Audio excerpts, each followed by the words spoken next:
The Las Vegas Strip has always been a place of noise, neon, and non-stop energy. For decades, the rule was simple: the more people, the more money. But in 2025, the city that once never slept feels strangely hollow. Entire resorts sit half-empty. Casino floors echo with silence, and tourists whisper, "Is Vegas dying?" But what if this emptiness isn't a mistake at all? What if it was designed this way? In a shocking confession, a casino boss who spent decades at the top of the industry has finally broken his silence. And his words are chilling. Las Vegas is empty on purpose. This man isn't a conspiracy theorist. He's someone who once pulled the strings inside one of the Strip's most powerful empires.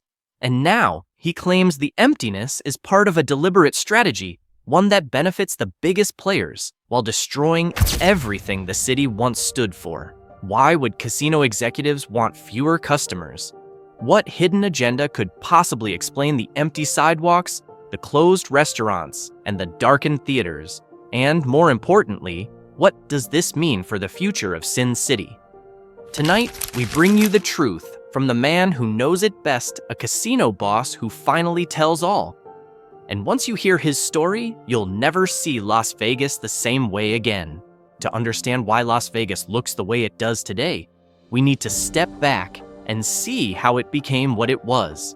The casino boss began his story not with the emptiness of the present, but with the golden age when the desert came alive.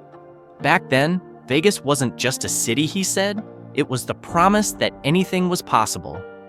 In the 1940s and 1950s, mob money and ambitious developers turned a barren stretch of Nevada desert into a playground unlike anything America had ever seen.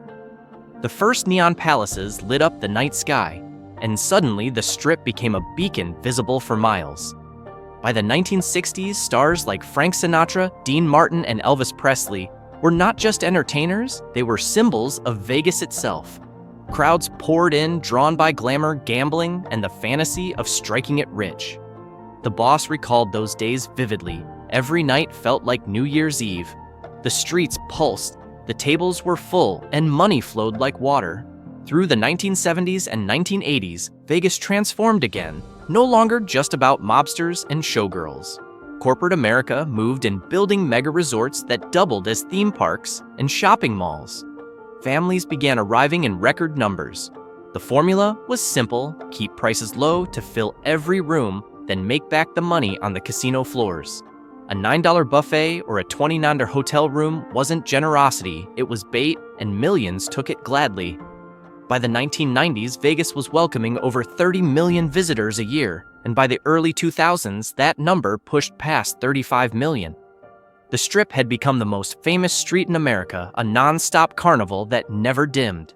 It was a machine built on people, the boss admitted. The more we had, the stronger we got. But this dependence on sheer volume also created vulnerability. The casinos needed millions of middle-class tourists to survive, and the city built an entire ecosystem around them. Taxi drivers, dealers, performers, bartenders, even the small diners and motels on the outskirts. Every part of Vegas was wired into the same circuit: constant crowds, constant spending. For decades, the system worked. Even during downturns, Vegas always bounced back. After the 2008 financial crash, tourism dipped, but by 2010, the lights were burning bright again. After the 2020 pandemic, when casinos went dark for months, they reopened with record-breaking numbers. For a while, it looked like Vegas was untouchable. And yet beneath the surface, cracks were forming. Costs were rising, competition from other entertainment hubs was increasing, and the city was becoming too big to manage. What was once a paradise of accessibility had turned into an expensive gamble for ordinary families. Still, the image of Vegas as the city that never sleeps endured. That's why the silence of the present is so shocking. And as the casino boss explained, it didn't happen because the magic of Vegas faded. It happened because those in power decided the old model had to die. Vegas wasn't broken, he said. We broke it on purpose. The first signs of emptiness began to appear long before the public noticed. By 2023, casino bosses and analysts were already whispering about declining traffic. Hotel occupancy rates slipped not dramatically at first, just a few percentage points. But for a city that thrived on volume, even small drops were dangerous. On the Strip, entire gaming sections were quietly closed. Restaurants shortened hours, and shows began canceling performances without warning. To most visitors, it felt like bad luck. To insiders, it was the beginning of something intentional. The casino boss recalled the moment he realized what was happening. "We weren't told to fight for the customers anymore. We were told to hold back, to scale down." That's when I knew this wasn't a mistake, it was a plan. Ordinary tourists began noticing the difference. On social media, posts showed half-empty lobbies, eerily silent pools, and deserted casino floors. In late 2024, one video of a traveler walking through a quiet resort went viral. His words echoed across the internet. "This isn't Vegas, it feels like a ghost town." But instead of launching discounts or promotions to bring people back, the casinos did the opposite. Prices rose higher than ever. Buffets that once cost $10 were now closer to $50. Resort fees stacked on top of hotel bills, parking became expensive, and even basic drinks on the floor cost more than most visitors could stomach. For middle-class families, Vegas no longer felt accessible. It felt like a trap. Locals began to feel the squeeze too. Taxi and rideshare drivers complained of fewer fares. Street performers saw tips dry up. Souvenir shops, once bustling with tourists, stood empty for hours. Smaller motels and off-strip businesses dependent on overflow crowds reported revenue drops of 40% or more. It looked like an economic slump, but according to the casino boss, it was something far more deliberate. "We wanted the city to look weak," he admitted, "because weakness created opportunity. The emptier it got, the more control the big players had." This revelation helps explain why the official responses from Nevada leaders felt hollow. Publicly, they blamed inflation, high airfare, and shifting tourist habits. But behind closed doors, executives and politicians were aligned. The emptiness wasn't a failure, it was leverage. By making Vegas look fragile, they justified shutting down smaller venues, cutting jobs, and consolidating ownership under mega corporations. Tourists, meanwhile, felt betrayed. Many who had saved for years to experience the Vegas dream arrived to find the city stripped of its energy. Reviews described the experience as cold, empty, and nothing like the Vegas we grew up with. Some swore they'd never return. The irony is that the casinos seemed unbothered. While visitor counts fell, profits for the largest corporations held steady.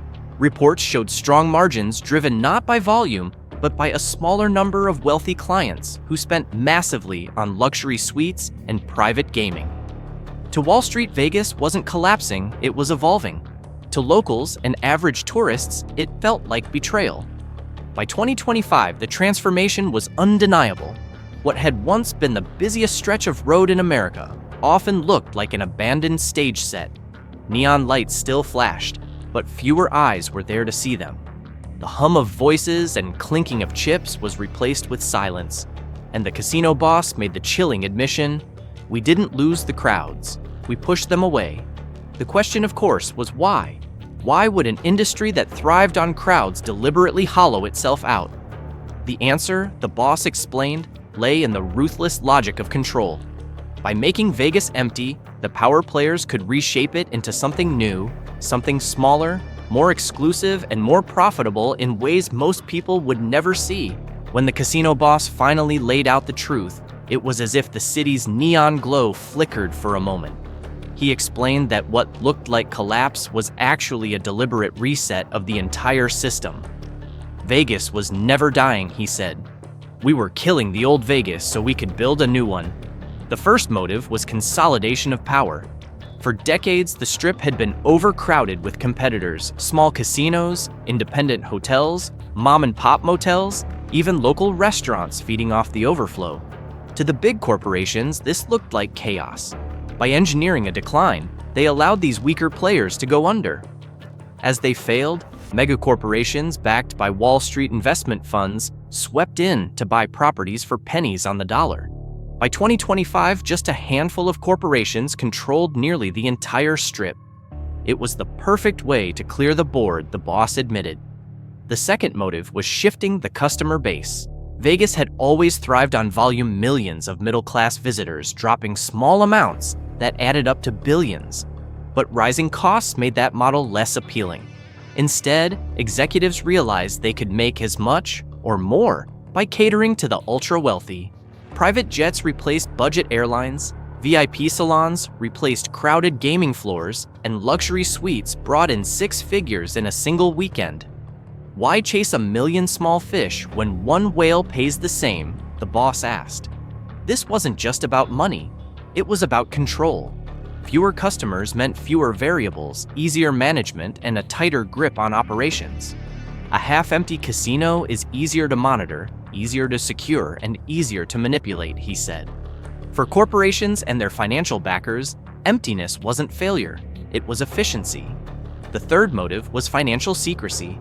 With fewer crowds, it became far easier to disguise large-scale financial transactions. The boss hinted at international money flows hidden behind the quiet gaming floors. High rollers could move millions through the system under the cover of losses or winnings, while regulators saw nothing suspicious. When the floor is packed, it's noise. When the floor is empty, we decide what counts and what doesn't. He explained. Even more shocking was his admission of political involvement. According to him, certain state and federal officials didn't just know about the plan, they supported it. Emptying Vegas gave politicians leverage, making them indispensable to both corporations and international players who wanted a discreet playground. Vegas became a bargaining chip, the boss said. It wasn't about tourists anymore, it was about deals. The boss confessed that he struggled with the morality of it all. He had grown up in the golden age of Vegas when the city thrived on openness, spectacle, and accessibility. But the pressure from investors and executives was relentless. They weren't building a carnival for the masses anymore, they were building a fortress for the elite. We told ourselves it was progress, but deep down, I knew we were strangling the soul of the city. By hollowing out the Strip, they created what one executive chillingly called Vegas 2.0, a city not for everyone, but for the few.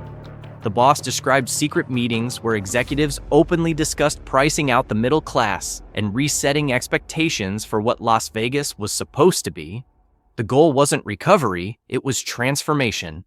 Vegas was always a gamble, the boss reflected. But this time, the gamble wasn't on the tables. It was on the city itself. And the people who built it, workers, tourists, locals, were the chips we sacrificed. His words painted a devastating picture. Las Vegas hadn't lost its magic naturally. It had been deliberately stripped away piece by piece until only the parts useful to corporations and elites remained. The human cost of the plan to empty Las Vegas was devastating. Behind the glowing billboards and towering resorts, entire communities began to unravel. The casino boss admitted it with a heavy voice. We built our profits on their losses, and when we no longer needed them, we left them behind. By late 2024, the signs were everywhere. Tens of thousands of service jobs dealers, cocktail servers, entertainers, taxi drivers, restaurant workers simply vanished. Whole neighborhoods once fueled by Strip wages fell quiet. Houses went dark for sale, signs multiplied, and small family businesses that had thrived for decades collapsed under the weight of disappearing customers. Independent restaurants and diners, once packed with late-night tourists, saw revenues fall by 40–50%. Motels off the Strip, once affordable havens for middle-class visitors, shuttered. Even the iconic buffets, long considered a staple of the Vegas experience, closed down one after another. Locals described the shift bluntly. It's not our city anymore. It belongs to someone else. The social consequences were equally dire. Homelessness increased in Clark County, with shelters reporting record demand.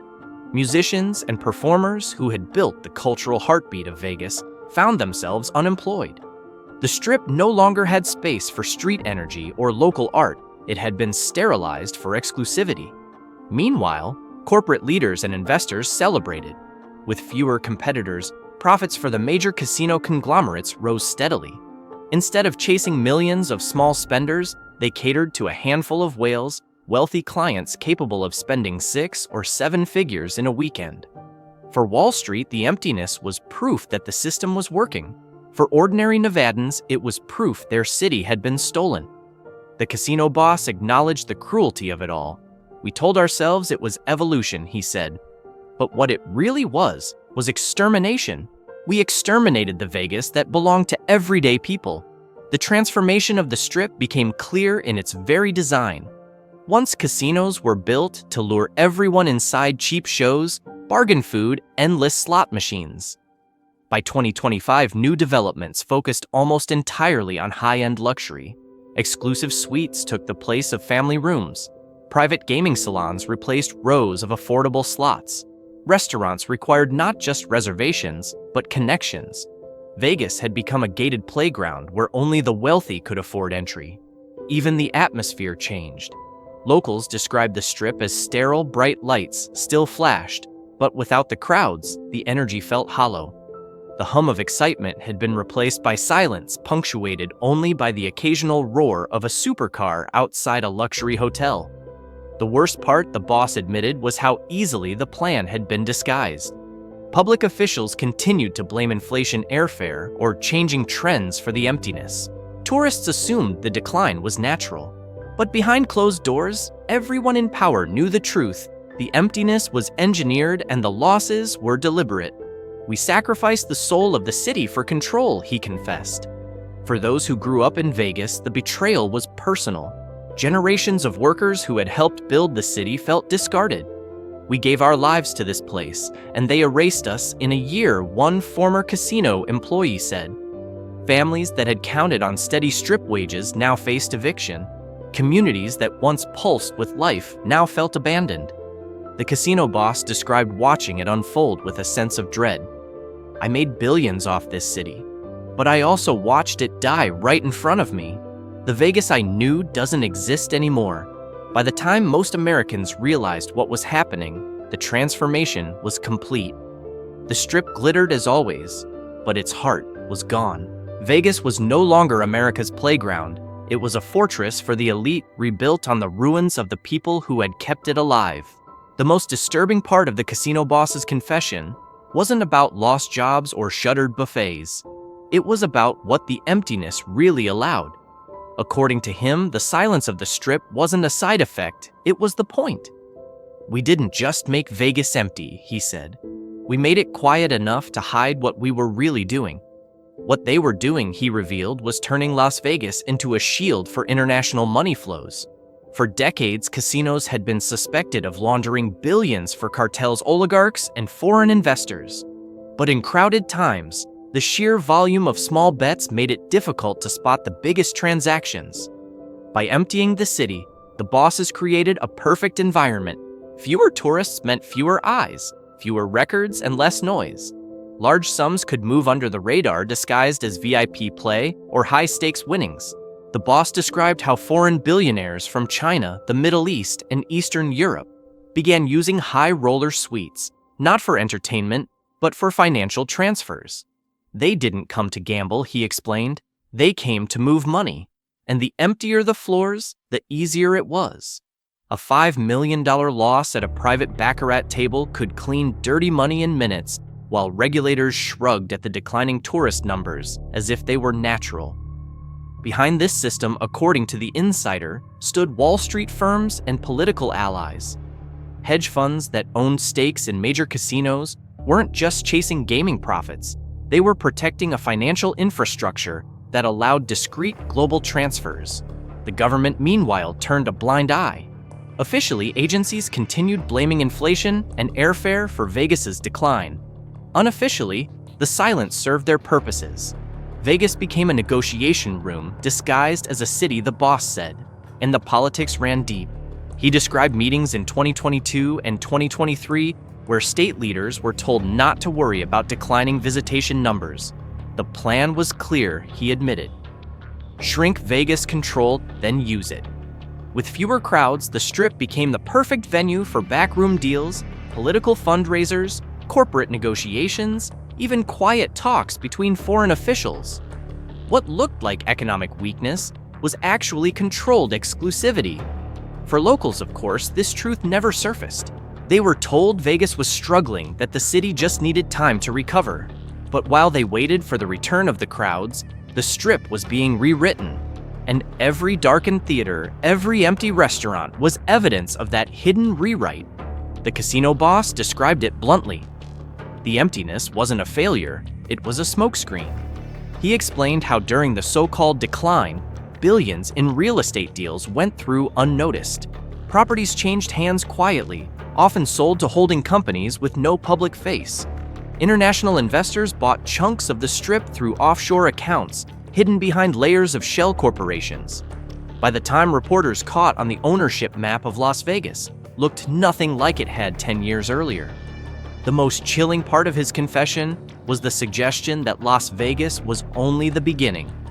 The model tested in the desert could be exported.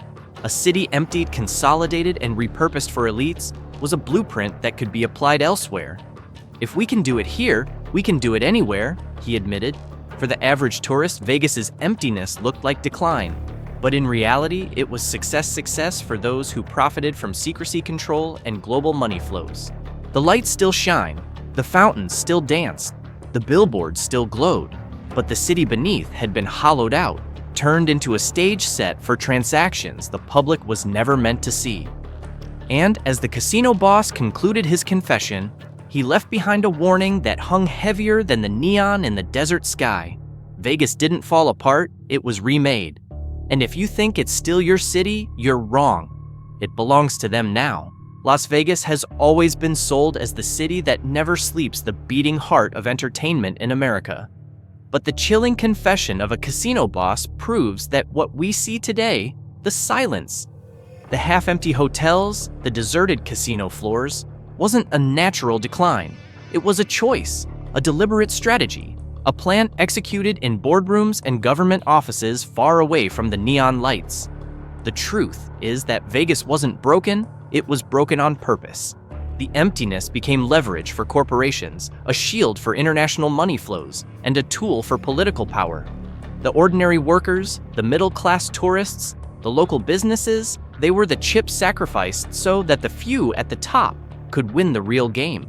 And that raises a terrifying question. If Las Vegas can be hollowed out and remade in silence, what city is next? Could it be New York, Miami, Los Angeles, or somewhere closer to home? If the most flamboyant city in America could be emptied by design, how many of our other landmarks are being quietly rewritten right now? The lights on the Strip still shine, but they no longer shine for everyone. They shine for the few who engineered this emptiness, for the elites who turned Vegas into their private fortress. For the rest of us, what remains is a city that looks alive but feels like a ghost. So the question remains, when a casino boss finally tells all, do we believe him, or do we wait until the same thing happens in our own backyard?